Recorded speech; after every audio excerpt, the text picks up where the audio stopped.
This may not make sense right away, but we're pretty much groomed to walk into things like OnlyFans, Snapchat. Not all of us, and not all of us do this, but a good majority do it, and you can easily get sucked into doing something that is toxic for yourself.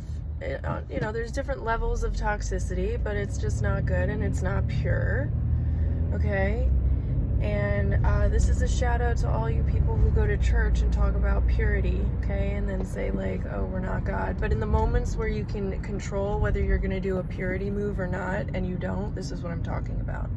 So when you do something and then later you realize, now I see why I shouldn't have done it. Or I knew not to do it, but I did it anyway, and now you're like, and you just kind of feel conflicted, or something happened to you and you never got to like the peace feeling about it because you never found the ability to give the person or situation compassion.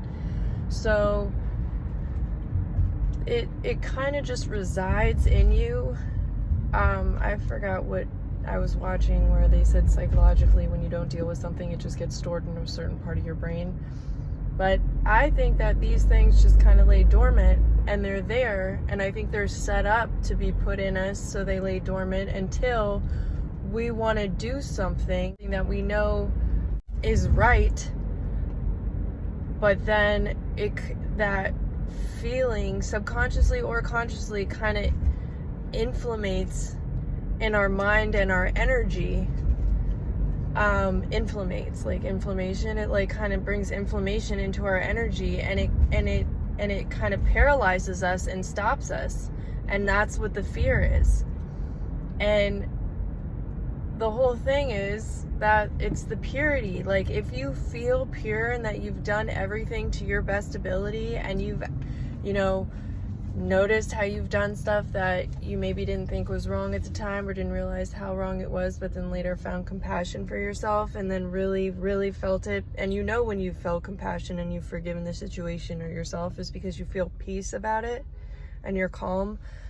Once you really feel that within yourself wholeheartedly, you absolutely feel like, you're reconnected, or you stay connected with what created you, right? And you find that you have this power that's in you, that's, in you, in all of us, and we're born with it, and it only gets stripped from us or dimmed because of the things that we do that tarnish our purity a bit. And it's a toxic energy we walk right into because we're led into it, first of all, by believing what is governing us is really for our best interest, but then slowly over time we've been seeing that it's not. But yeah, it's just whatever strips your purity, it's what detaches you from what created us, that connection. And that connection is when it's the real meaning of when you say, if God's with you, no one can be against you. No one can make you feel like you're scared or worried or there's just none of that. So it's the ultimate strength. And people who want control of you do not want you feeling that. And it's not to be confused with wanting to get angry, because the ultimate strength is a calm and a peace, and navigating your life through that feeling, with that feeling, and through that feeling.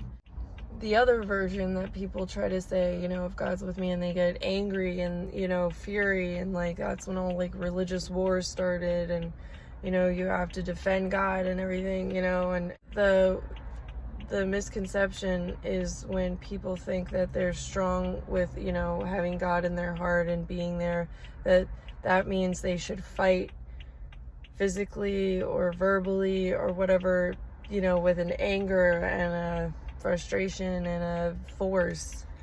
And that's not a concept there. You gotta, be the bigger person. You gotta be the one that is the one who's in control of their calmness, and you feel peace. And the thing is, you're not fighting for peace if you already have it. So if you already have it, you only want everybody else to feel as good as you do. So you take yourself with integrity, knowing that peace is what you want to create. Peace is what you feel within yourself. So peace is how you're going to find all the answers, and you're going to keep the peace within you. Peace be with you, right? So you carry that with you, and that's your knowing. That's your knowing on how to handle every situation. You know, you don't ever feel like you have to force or get angry or fight physically or however, you know, and scream that God's within you, because that's not the feeling of God. The feeling of God is peace.